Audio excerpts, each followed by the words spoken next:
금은보와 모든 재물을 누구보다도 더 많이 가져보았고 처첩을 1000명 이상 거느려서 쾌락을 누릴 만큼 다 누려보았으며 세상 누구보다도 지혜로운 사람이라고 하는 그런 칭호도 얻었고 또 왕으로 권력도 누구보다도 힘이 있어서 해볼 것 다 해보았던 솔로몬이 전도서 앞부분을 통해서 이런 고백을 합니다. 그것 다 헛되고 헛되며 헛되고 헛되니 모든 것이 다 헛되더라 고 하는 그런 고백을 통해서 마치 허무주의를 예찬하는 것처럼 보여집니다.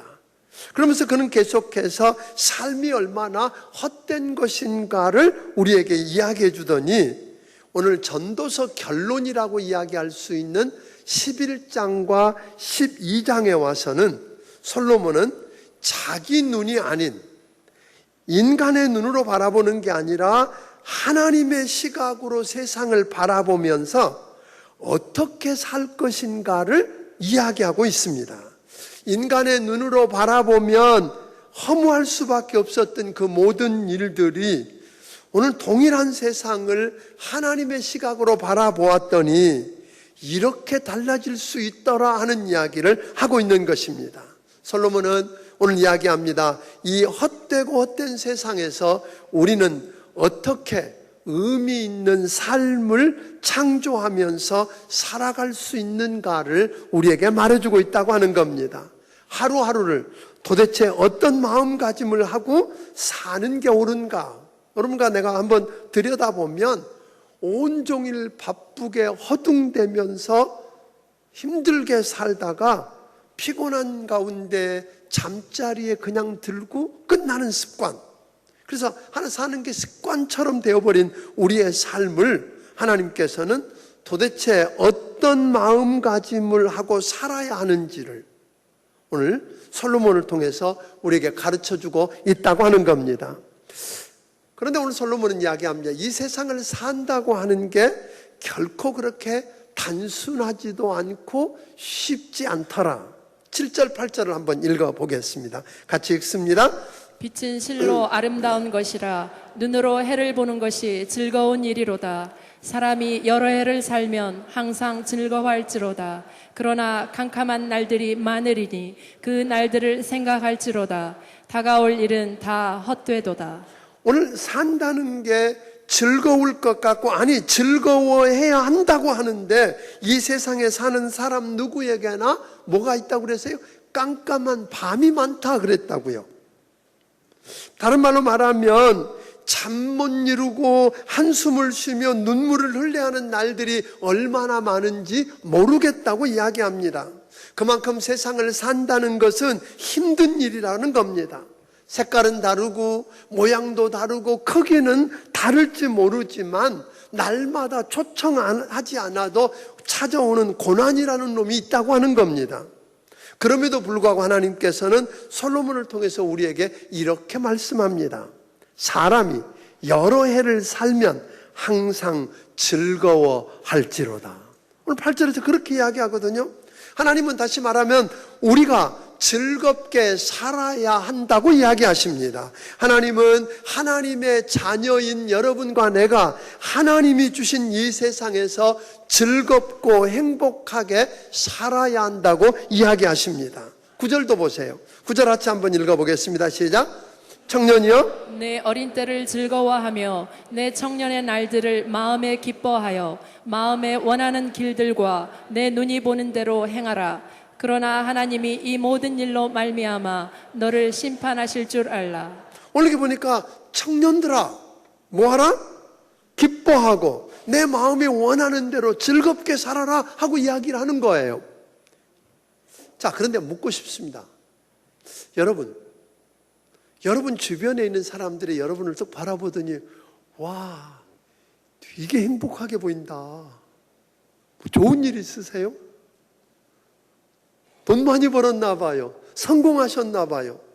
이런 소리 들어보셨습니까? 어려운가요? 다시 이야기할까요? 누군가가 여러분 얼굴을 이렇게 쳐다보다가 하는 말이 와, 진짜 행복해 보이신다. 얼굴에 기쁨이 하나 가득 있는 것 같아요. 그런 말 들어보셨습니까? 주여, 이게 문제가 있습니다. 다시 물어보겠습니다. 사랑하는 성도 여러분, 사는 게 즐거우십니까? 행복하세요? 여러분 안에 기쁨이 있으세요? 그럼 이쯤 되면 이제 속에 이만큼 올라오는 사람이 있어요. 기쁜 일이 뭐 있어요? 세상 뻔히 다 그렇고 그런 거 알면서 마지못해 살지요. 아니 죽지 못해 살아요. 그냥 사는 거예요. 라고 말하는 분이 있을지 모르겠습니다. 사랑하는 여러분, 어쩌면 저에게 하는 이야기가 그렇게 말할 수밖에 없는 이 세상 모르냐고, 상황 모르냐고 그렇게 말할지 모르겠습니다. 그렇지만 우리 주님은 여러분간에게 명령합니다. 즐겁게 살았으면 좋겠다고 말하신 적 아니에요. 즐겁게 살라고 말하십니다. 항상 기뻐하라고 말씀하십니다. 행복해야 된다고 말씀합니다. 그렇다면 즐겁게 산다는 말이 무슨 말일까요? 여러분, 그냥 어떤 모양이든지 그냥 즐기는 게 최고라고 그냥 쾌락을 쫓아 살고 즐겁게 살라고 하는 말을 내 마음대로 죄송합니다. 내가 하고 싶은 일 하면서 그냥 그렇게 살면 되는 거 아니냐라고 하는 거, 그런 즐거움 말하는 거 아닙니다. 왜냐하면 아까 여러분들이 읽었던 9절에 보니까 청년들에게 그렇게 이야기했거든요. 네가 즐거워하고, 청년의 때를 즐거워하고 내 마음이 원하는 거, 내가 기뻐하는 거 마음대로 다 해봐. 그래놓고는 뭐라 했어요? 그러나 하나님이 이 모든 일로 말미암아 너를 심판하실 줄 알라 그랬어요. 어떤 즐거움이? 책임질 수 있는 즐거움이에요. 우리가 이 세상에서 어떤 모양으로 어떻게 살았든지 상관없이, 부하게 살았든지 가난하게 살았든지 어떤 모습으로 살았든지 간에 여러분과 나는 결국 죽을 것입니다. 그리고 무덤에 들어갈 것입니다. 그러나 여러분 기억하세요. 거기가 끝 아닙니다. 성경은 말합니다. 사람이 한 번 나서 죽는 것은 정하신 것이요 그 후에는 심판이 있느니라. 오늘 여러분과 나는 마땅히 죽고 끝나는 게 아니라 하나님의 심판대 앞에 서게 될 것입니다. 사랑하는 성도 여러분, 그러면 이 세상이 변하고 환경이 달라지고 여건이 나아지면 왜 즐거워하지 않겠느냐라고 물을지 모르겠습니다. 여러분, 세상이 그대로 있고 환경이 달라진 것이 없고 여건이 나아지지 않았어도 우리 주님은 우리에게 말씀합니다. 즐거워하라고요. 기뻐하라고 하십니다. 행복하라고 하십니다. 그 매드백이라고 하는 분이 올림픽 경기에서 금메달, 은메달, 동메달을 타는 그 시상식 장면을 연구해서 발표한 분이 있었어요. 그분이 이런 질문을 해요. 은메달리스트하고 동메달리스트 중에 어떤 사람이 더 행복하고 더 즐거워할까요? 어떤 사람이 더 행복하고 즐거워할까요? 동메달, 또 어떤 은메달. 우리는 당연히 그거야 은메달이지 라고 말할 수 있는 분들이 많을 겁니다. 그런데 그렇지 않다는 거예요. 그분이 인터뷰를 했었답니다. 쭉. 그랬더니 이제 물론 표정이 확연하게 드러난 거예요. 은메달리스트가 더, 동메달리스트가 더 웃고 환하고 행복해 보이고. 그래서 이제 그 인터뷰를 했더니 은메달리스트는 어떤 생각을 갖고 있냐면, 그때 내가 조금만 더 잘했으면, 그 실수만 안 했으면 금메달 땄는데 너무 아쉽다. 그때 그 사람이 방해만 안 했으면 내가 이번에 금메달 땄는데, 다 이런 생각을 하고 마음에 불편해 있더라는 거예요. 그런데 동메달리스트들은 봤더니 하마터면 여기 못 쓸 뻔했는데 그래도 동메달 따가지고 여기 선 게 어디냐고 그렇게 좋아한다는 거예요. 그러니까 결국은 뭐예요? 우리가 즐거워하고 안 하고 하는 문제는 외부 환경이나 상황의 문제가 아니라고 하는 것입니다. 어떤 한 신사가 친구들하고 경양식집에서 이렇게 식사 약속을 하고 그 집 앞을 떡 들어가려고 그러는데 한 할머니가 가로막는 거예요. 추운 겨울날인데 추워 죽겠어요. 꽃을 한 묶음 들고 와서 꽃을 사달라면서 추워 죽겠답니다. 그리고 우리 손녀딸이 아파서 죽어가는데 약 살 돈이 없다고. 그러니까 이 신사가 달라는 대로 주머니 꺼내서 돈 다 주고 꽃을 한 묶음 사들고 안에 딱 들어갔더니 친구들이 웃으면서 너 당했다 그러는 거예요. 그 할머니 사기꾼이야. 손녀도 없어. 아픈 손녀도 없는 거야.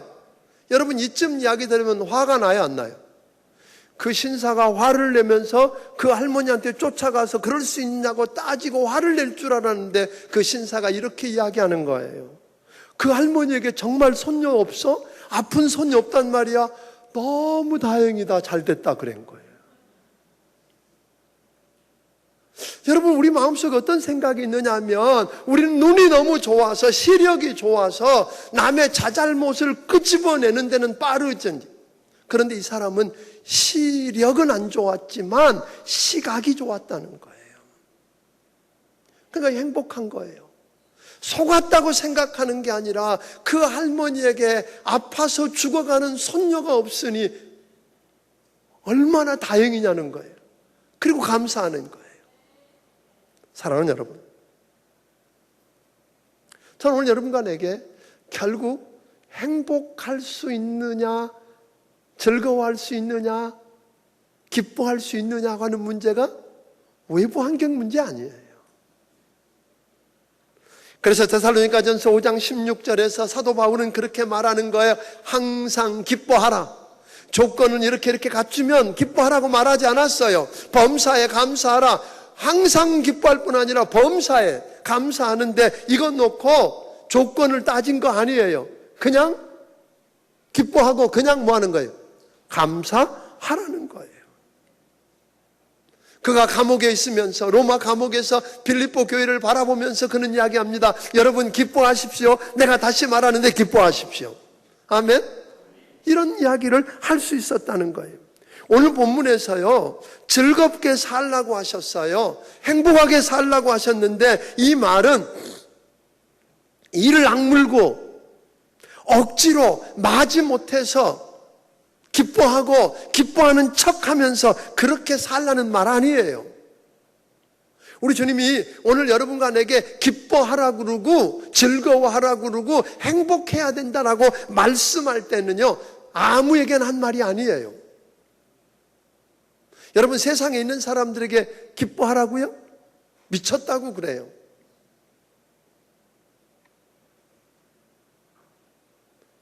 뭐가 전제된 말이냐면 이 고백 안에는요, 여러분과 내가 예수 믿고 엄청난 주님의 은혜를 감격하고 그 그러나의 은혜 앞에 감격과 감사를 이기지 못하는 사람, 이걸 전제하고 지금 이야기하는 거예요.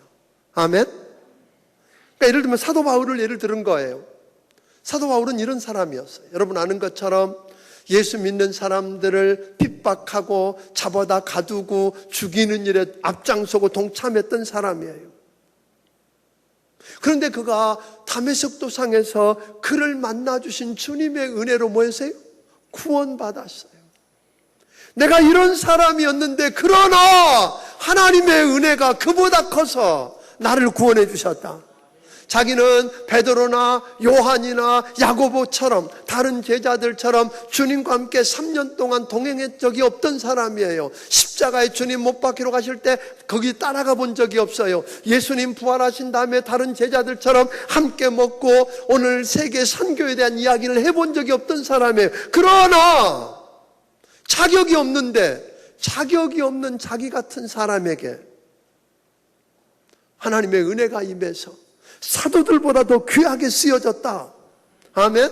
은혜라는 게 다른 거 아니잖아요. 도저히 받을 자격이 없는데 그냥 주어지는 선물이잖아요. 자기가 구원받을 자격이 없는데, 사도로 쓰여질 자격이 없는데 하나님의 은혜로. 그러니까 바울은 살면서 그 은혜에 대한 감격 때문에 예수 믿는 것 때문에 복음 전하다가 그는 매도 맞았어요. 감옥에도 갔어요. 죽을 고비를 여러 번 겪어요. 핍박을 받아요. 고생을 해요. 그렇지만 그것 때문에 원망하거나 불평하지 않아요. 자기가 그렇게 복음을 위해서 그 일에 쓰여진다는 것만 갖고도 감격이 있었어요. 아멘? 감격이 있었어요. 그러니까 그 상황 속에서 원망하는 게 아니라 오히려 그는 뭐예요? 기뻐하는 거예요. 기뻐하라고 이야기하는 거예요. 오늘 이런 은혜가 여러분에게도 있게 되기를 주의 이름으로 축원합니다. 그런데 이 그러나의 은혜를 모르는 사람들은 매사를 당연하게 여기는 거예요. 요즘 그래도 연세 드신 분들은 요즘 밥 먹고 사는 게 너무너무 감사해요. 그죠? 고기 먹고 안 굶고. 그런데 요즘 젊은 사람들은 당연해요. 왜? 굶어본 적이 없거든요. 보릿고개를 경험해 본 적이 없잖아요. 그러니까 당연하게 여기지만 우리는 새로운 게 나오면 감사하고 와, 마찬가지예요. 1년에 우리나라에 거의 뭐 한 만 몇천 명이 교통사고로 죽는다고 그러잖아요. 근데 우리 운전하고 다니는데 멀쩡했어요. 그럼 뭐라 그런 줄 아세요? 내가 안전운전하지, 방어운전 잘하지, 또 운전 실력 탁월하지, 내가 뭐 음주운전해? 그러니까 뭐예요? 사고 안 나는 거 당연하지. 근데 여러분 아세요? 신호 대기하고 서 있는데 뒤에서 들이받는다는 거? 멀쩡하게 내 차선 지키고 하는데 옆에서 와갖고 끼어들어서 받아서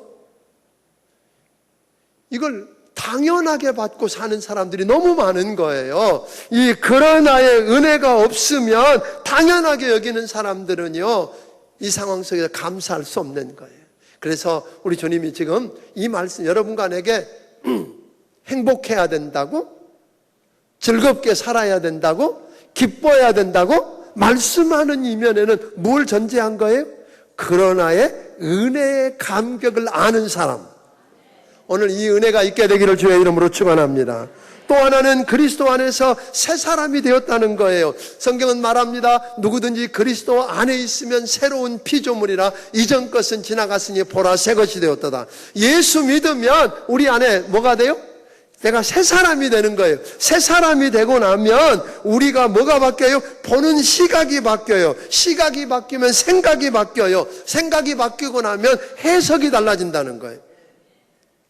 우리가 행복하고 안 하느냐고 하는 문제를 요즘 계속해서 제가 해석이라는 이야기를 많이 했어요. 기억나세요? 많이 했어요. 예를 들면 우리 신명기 성경 대탐험하면서 첫 시간에 그런 이야기 했어요. 신명기를 딱 펼치자마자 주님 뭐라고 이야기하시냐면 너희가 가데스 바네아에서 이스라엘 백성들이 몇 달 안 돼서 그 가나안 남쪽 국경지대에 왔어요. 그게 가데스 바네아에 와가지고 주님 뭐라고 그래요? 들어가서 좀 차지해. 그러는데 저들은 왠지 우리 한번 조사해보고 뭐 이런 식이잖아요. 그래서 조사해보고 들어갔어요. 그런데 조사하러 12명이 들어갔는데 10명이 와서 하는 이야기가 그런 거잖아요. 뭐라고 이야기하냐면 거기 들어가 봤더니 그 성들은 난공불락의 성입니다. 견고합니다. 우리가 허물 수 없어. 그런데 그 성 안에 사는 사람들을 보았더니 안악자손과 같이 뭐예요? 기골이 장대한 거인들이 삽디다. 우리 거기 가면 우리는 죽습니다. 그래요. 그들 앞에 우리를 비춰봤더니 우리는 마치 메뚜기 같아서 우리 죽습니다. 그리고는 그 상황을 어떻게 해석했느냐면 성경 보니까 이렇게 해석했어요. 하나님이 우리를 애굽 땅에서 종되었던 우리를 끄집어내서 홍해바다를 건너게 하시고 광야를 통과해서 여기까지 오게 하신 것은 이유가 뭐냐면 우리를 미워해서 저 사람들에게 붙여서 뭐 하려고? 죽이려고 여기 보내셨다고 이렇게 해석한 거예요. 말 돼요 안 돼요? 근데 여러분 그 사람들 보고 말도 안 돼 저런 배은망 이렇게 하겠는데 누가 그렇게 해석하고 살아요? 우리도 그런 해석이 있어요 없어요? 많다는 거예요. 그러나 여호수아와 갈렙은 달랐어요. 성이 견고한 건 맞습니다. 거기 사는 사람들이 거인인 것도 맞습니다. 그러나 애굽 땅에서 하나님의 권능으로 우리를 끄집어내서 홍해바다를 마른 땅처럼 건너게 하고 오늘 이 광야를 오늘 구름기둥과 불기둥으로 인도하시면서 여기까지 오게 하신 우리 하나님이 기뻐하시고 함께 하시면 저들은 우리 밥입니다. 들어갑시다. 이게 여호수아와 갈렙의 시각이었어요. 해석을 어떻게 하느냐는 거예요. 사랑하는 여러분, 그러니까 해석을 바로 이렇게 해석하고 나면 여호수아와 갈렙처럼 해석하면 다르지만 아까 10명의 정탐꾼과 온 백성들이 해석한 것처럼 해석하니까 뭐예요? 원망과 불평과 감사가 없어졌어요. 불신앙 속에서. 그리고 40년 동안 광야에서 방황하는 길이 시작되었다고 하는 거 기억하게 되기를 주의 이름으로 축원합니다. 사랑하는 성도 여러분, 주님이 여러분 안에 계시고 아멘, 새 사람이 되었다면 오늘 주님의 시각으로 해석할 줄 아는 눈이 열려지기를 주의 이름으로 축원합니다. 또 하나는 우리 주님은 이 솔로몬을 통해서 이런 이야기를 하는 거예요. 너희가 정말 행복하고 즐거워하면서 살려고 하면 솔로몬은 7절에서 이렇게 이야기했어요. 빛은 실로 아름다운 것이라 눈으로 해를 보는 것이 즐겁다. 뭘 바라보라고요? 해를 바라보래요. 태양을 바라보래요. 우리 하나님이 천지를 지으시고 맨 처음에 뭘 만드셨어요? 빛을 지으셨어요. 그리고는 보시기에 좋았더라고 그러셨어요. 그 어둠이 아니라 빛. 우리에게도 우리 주님의 관심은 빛을 바라보래요. 마치 이런 이야기예요. 어떤 분이 이렇게 세상을 이렇게 해석했어요. 이 세상에는 마치 감옥살이 하고 있는 두 종류의 사람이 살고 있는 것 같다.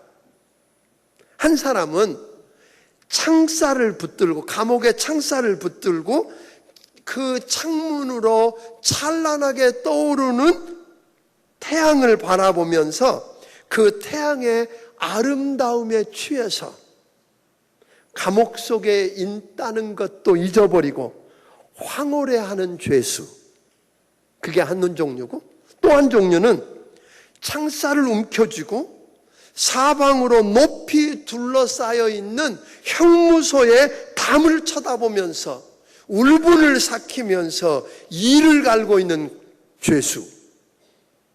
같은 처지입니다. 똑같은 상황 속에 처해 있는데 한 사람은 창문을 통해서 멀리 바라다 보이는 태양을 보면서 떠오르는 태양의 찬란함에 감격하고 있는 사람, 또 한 사람은 그 창문을 움켜쥐고 담벼락을 바라보면서 이를 가는 사람. 여러분, 이 세상에 두 종류의 사람이 있다고 그러는데 묻고 싶습니다. 여러분은 어느 쪽이세요?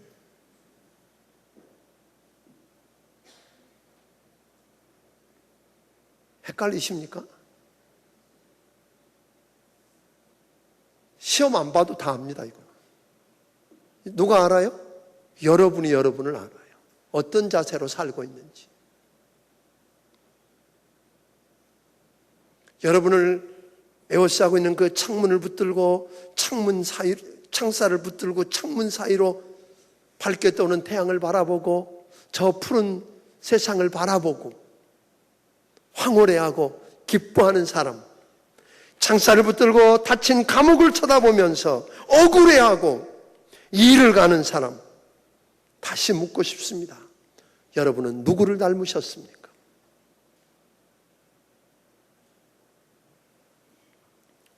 다윗은요, 사울왕에게 죄 없이 쫓겼어요. 여러분 아는 것처럼. 그리고 광야를 헤매요.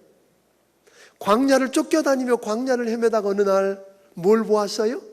푸른 초장을 보았어요. 그리고 그 푸른 초장에 양떼가 풀을 뜯고 있는 모습을 보았어요.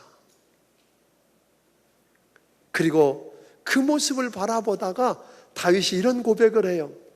여호와는 나의 목자시니 내게 부족함이 없으리로다.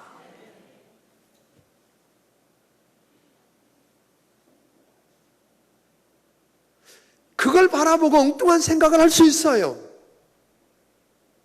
저는 오늘 여러분들이요, 너무 사람만 바라보고 사람 의식하고 신문이나 텔레비전만 보면서 세상이 어떻게 돌아가는 것만 쳐다보지 말고 태양을 바라보기를 바랍니다. 하나님이 지으신 세상을 바라보기를 바랍니다. 그것을 통해서 하나님의 메시지를 들을 수 있고 하나님을 볼 수 있는 눈이 열려지게 되기를 주의 이름으로 축원합니다.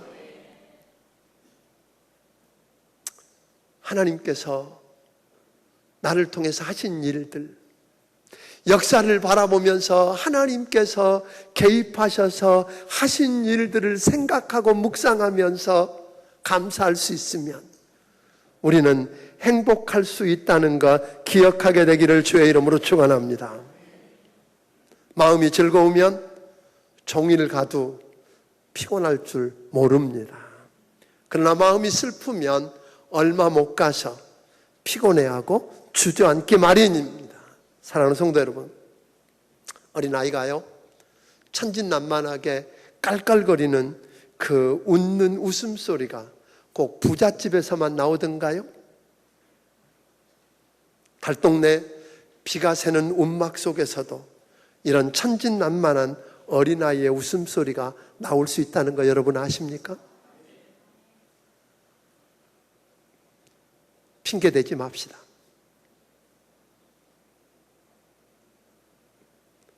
여러분이 그러나의 은혜의 감격이 있고, 아멘.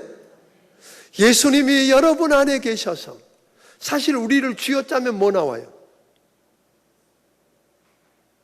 여러분 누가 괴롭히고 쿡쿡 찌르고 쥐어짜면 뭐 나와요? 욕 나오나요?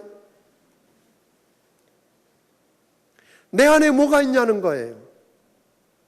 여러분 안에 그 기쁨의 근원이 되시고 생명의 근원이 되시고, 아멘, 즐거움의 근원 되신 예수 그리스도, 그분이 여러분 안에 꽉 차 있으면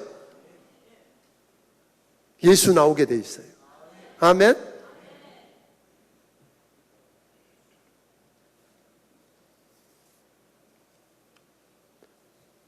역사학자였던 토인비가 이런 고백을 했습니다. 당신이 우리 집에 와서 내가 사는 것을 보고 나를 행복한 사람이라고 말할지 모르겠습니다. 그러나 이 비싼 가구와 음식들은 행복과는 하등 관계가 없습니다. 하나님께서 나를 사랑하시고 돌보시고 계시다는 사실을 나는 매일 아침 느끼며 자리에서 일어납니다. 하나님께서는 그리스도로 말미암아 내 모든 죄를 용서하셨습니다. 그래서 내가 아무 염려 없이 미래를 맞이할 수 있는 것입니다. 만일 내가 이것을 착각으로 여겼다면 이 집은 내게 아무 안식도 주지 못하고 이 음식은 아무 맛도 없는 것이 되었을 것입니다.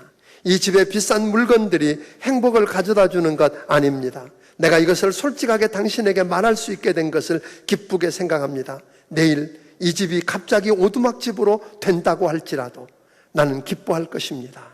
왜냐하면 예수 그리스도가 나의 유일한 만족이요 기쁨이 되기 때문입니다. 아멘. 여러분, 토미처럼 그 고백을 하실 수 있나요? 여러분 안에 사도 바울처럼 여러분 안에 그 예수가 있어서 감옥에 있으면서도 기뻐합니다. 나는 기뻐합니다. 여러분 기뻐하세요. 아멘. 이번 추석이 되어서 여러분 모두가 다 가족들을 만나게 될 것이고 찾아가기도 하고 또 누군가가 여러분을 찾아오기도 하고 많이 만나게 될 것입니다. 그때 저는 여러분이 이런 고백 들을 수 있었으면 좋겠어요. 와, 당신 너무 행복해 보인다. 뭐 좋은 일 있어. 너무 좋아 보인다.